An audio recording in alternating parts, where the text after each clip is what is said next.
Calley Means, RFK Jr.'s deputy at HHS, goes into the Death Star and does an interview in front of a bunch of pharma lobbyists who heckle him. Well, right now, it seems like the first priority has actually been to make a lot of cuts. This week, there's news of massive cuts to HHS. At this point, about a quarter of HHS's 82,000 employees have left or are expected to be terminated. So just some of the changes here. You've laid off big chunks of offices in charge of vaccine and drug research, HIV/AIDS research, AI, funding for services for the elderly and low-income people, STD prevention, rural health, with very little lead time. You, sir, are clearly a monster. Right. What do you say to people in the public who are concerned now about drug safety, about whether we're prepared for the next pandemic when these cuts have happened so hard, so fast? Yeah, I'd say to the reporters in the room and the lobbyists in the room, I mean, obviously make your case, but I'd truly ask for, as you're making it, a little bit of humility about Good luck. what the voters were trying to say by putting Bobby Kennedy Jr. in this position of power. I would a little bit of humility to ask why Bobby Kennedy, along with President Trump, are the two most popular political figures in America by far.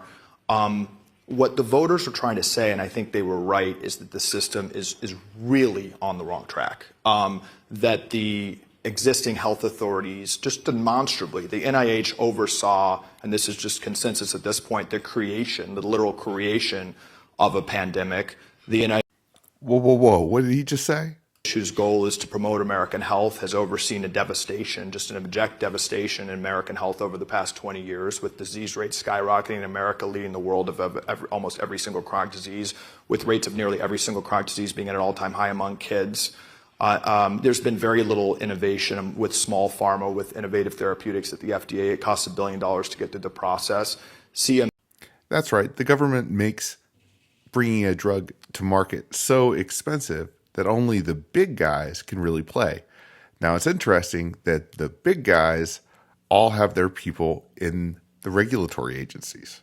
It's just a coincidence. CMS is an agency that's much larger budget than Defense Department, that's controlled by the American Medical Association, which is a pharmaceutical lobbying group, and is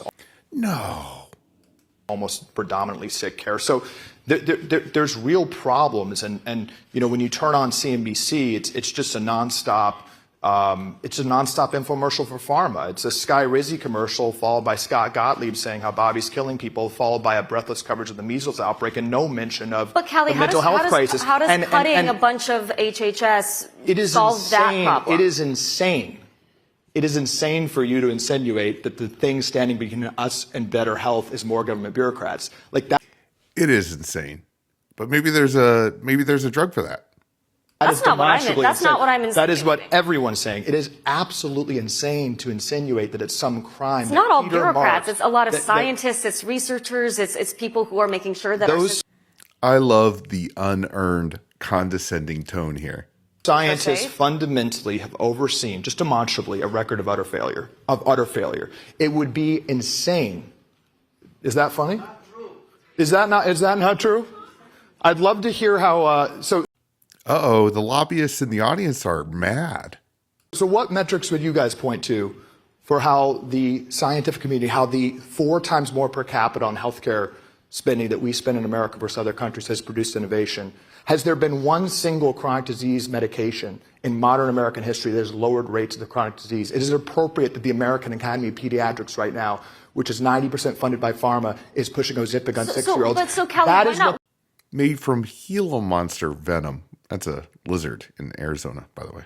The medical authorities are doing. Why not then use the power that you guys have to push the existing infrastructure in that direction instead of slashing it altogether? It's not slashing. It's taking it back to 2017 levels. That's not slashing. The amount of bureaucrats. It's more like 2002 levels, actually. In many cases. Actually, it's actually just not that much. But it is cutting. What is it? 20,000 people. It's taking the HHS back to 68,000 employees. It is absolutely like the idea that Bobby Kennedy should not come in and make dramatic changes to the leadership and the personnel at these authorities that have overseen an abject devastation of American health, which the lobbyists in this room do not have the humility to admit that we have gone completely wrong. The lobbyists in this room laughing when we have the sickest children in the developed world. Those pharma lobbyists have gotten paid for years and years. By the way, I think it's actually Politico that does a survey every year, and they ask what is the most powerful lobby in Washington. It's not oil and gas. It's not defense.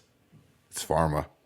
If you guys, if that is your attitude, and your attitude is to tell the Maha moms that their votes and their voice is not legitimate, that we need dramatic changes to American healthcare, if you think it is illegitimate for Bobby Kennedy to not make big changes to people like Peter Marks, who once again and again went against FDA advisory opinions, who fired the two top vaccine makers, the two top vaccine scientists at the FDA for suggesting that we shouldn't mandate COVID shots for soldiers. Yeah, that happened. Who continually went against expert opinion in favor of the pharmaceutical industry, who many people here were collaborating with him with.